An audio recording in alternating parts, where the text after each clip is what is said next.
Hey friends, welcome back. Today I am doing a quick video with my cover stitch machine.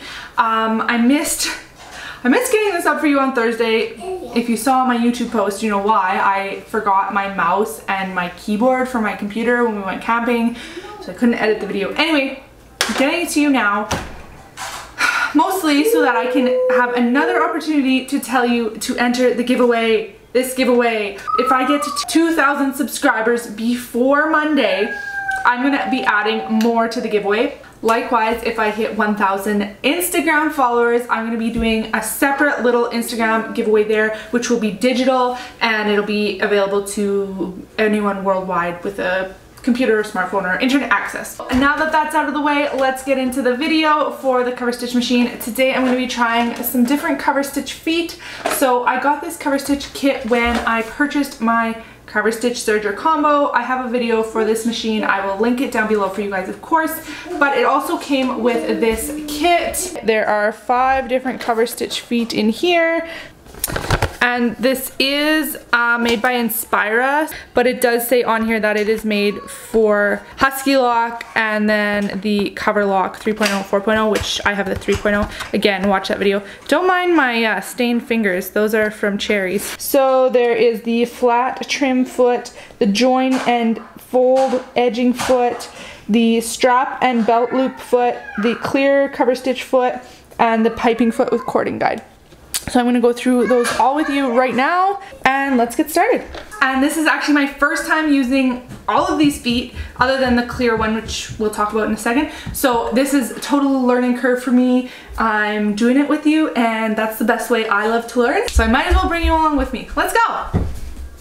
So the first foot I'm gonna show you is the clear cover stitch foot, and this is basically the same as the regular cover stitch foot that I came with my machine, except it's clear. So the advantage to that is I can see exactly where I'm stitching, and you wouldn't think it would be that much of a difference, but it's a game changer. And this is what I use on my machine all the time now, and I am so glad that it came in the pack, because otherwise I wouldn't have shelled out $140 for that kit, and I would have never thought that you could get different feet for your cover stitch machine. So I'm really happy that this is here because I use it 100% of the time when I'm doing cover stitching. So this is my regular foot that came with the machine, and then this is the clear one. So you can see that they are virtually identical, other than one is clear and one is metal. Clear plastic and metal.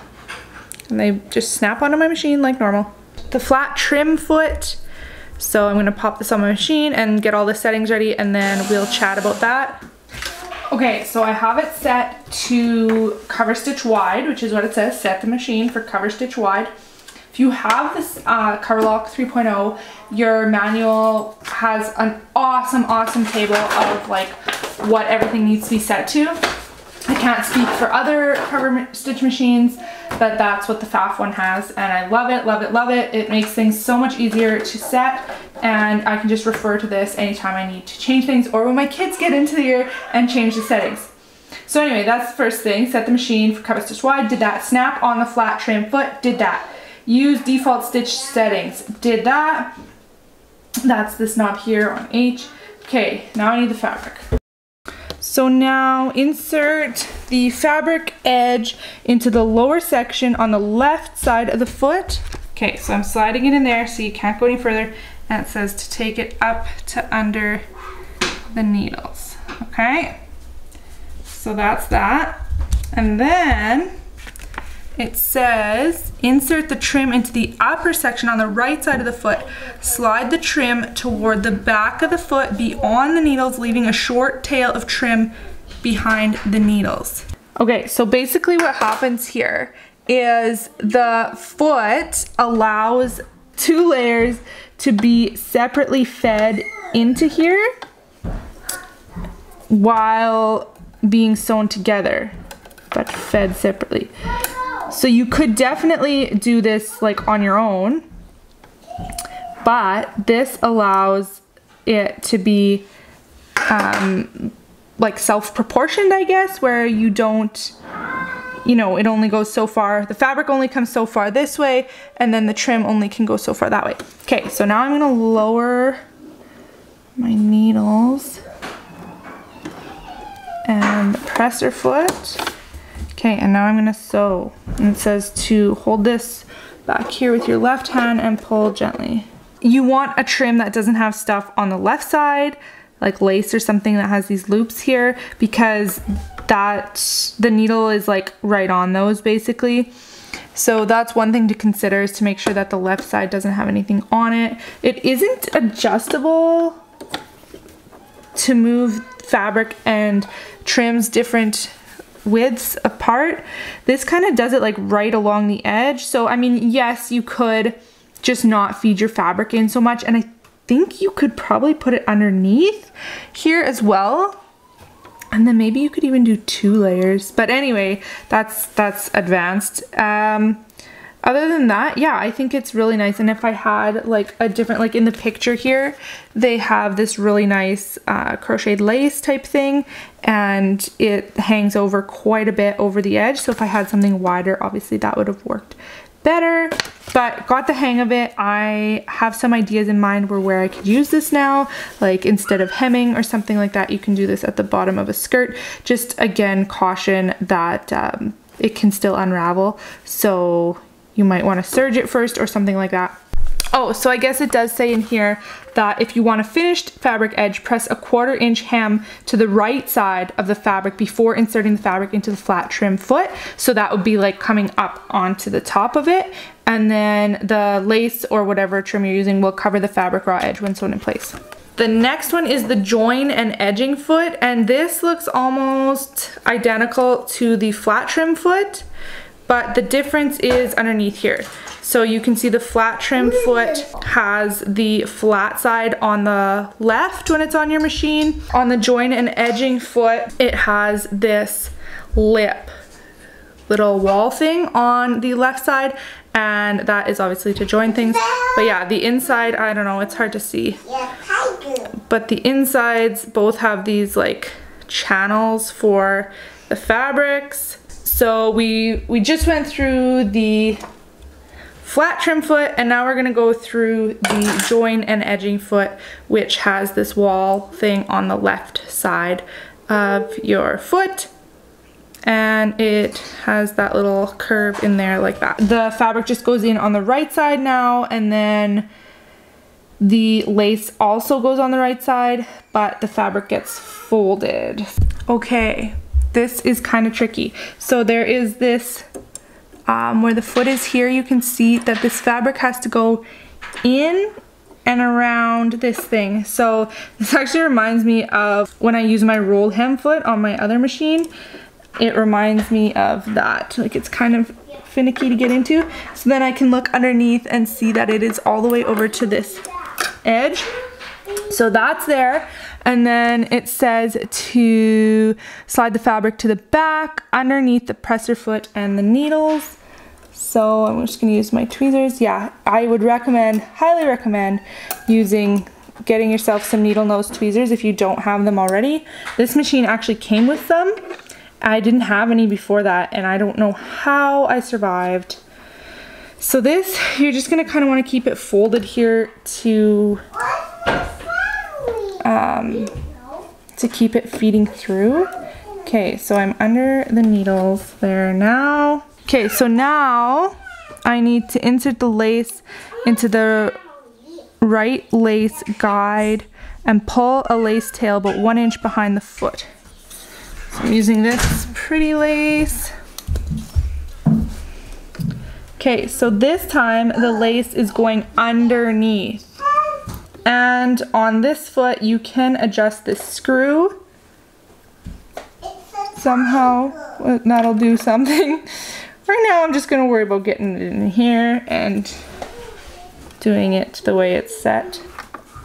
It's always how I like to do things, is I do it the first time the way the instructions say, and then I can kind of get a feel for it and decide how or if I want to do more a different way, or try things a different way, like hacking or, you know, pattern instructions, that kind of thing. Okay, so we're in there and we're in there. I think I missed quite a bit here. well, I guess it caught it, but it sticks out a lot further there than it does here. But I think with some practice, it wouldn't be too bad. The key is just keeping it against those guides. So that's how that would look. Again, this is kind of like the same as the other one, except this, the lace is on, or the trim is on the back. And the one we did before, the trim is attached on the front, right? So same sort of technique, just a little bit, just kind of opposite, I guess. And as well, this one, it doesn't fold the fabric for you, whereas this one, it does feed it in kind of folded like. Okay, the next foot is the strap and belt loop foot. And this, I think, like, I mean, it kind of, yes, you make straps and belt loops, but I guess you could kind of use it to make like sort of bias tape stuff, and you can use it for decorative trim as well if you wanted to do that. It wouldn't have to be just for belt loops and straps. So let's get into that. We need cover stitch wide 1-inch strip of fabric, and they say to cut the end at a 45-degree angle. Insert cut angle into the guide right side of the fabric facing up through the slot and under the foot. Extend the tail of the strip behind the foot. Oh yeah, so it does say you can do this onto other fabric for like a decorative effect like I was talking about. Okay, so you want to make sure that it's coming out folded. So under there is folding. Just want to make sure that you're feeding this evenly. That would be a good tip. Oh, apparently you're supposed to do this when the foot is off the machine.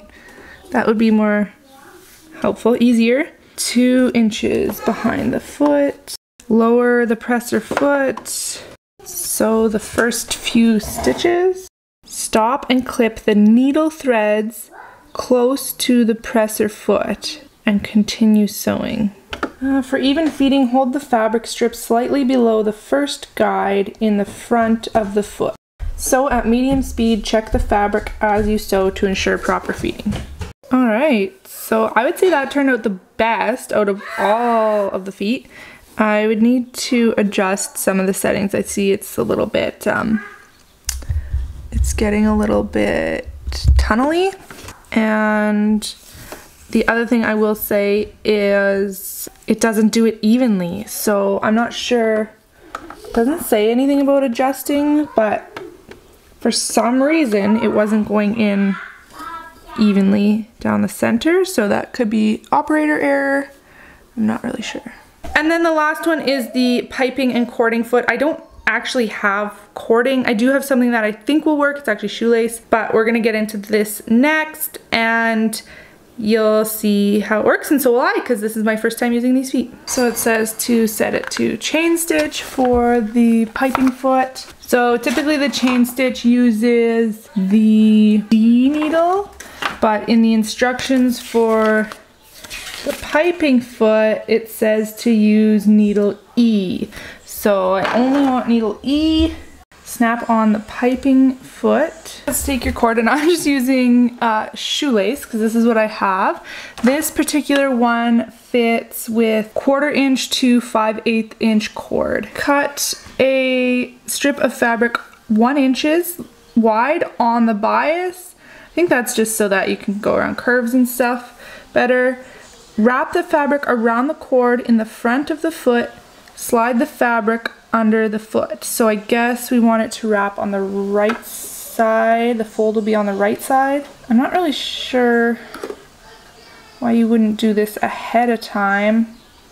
I don't know. I'm just following the rules. Slide the fabric under the foot. Lower the presser foot and sew over the cord and fabric. It says to use needle E, but it's like way, looks like it's gonna be off the thing.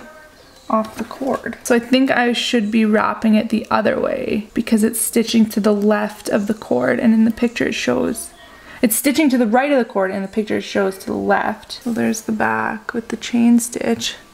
It does look messy though, so I'm not sure if that's right. And then there's the front with the cord is up top there, and then my stitching, and then the edge. So this is what you would sew into your garment.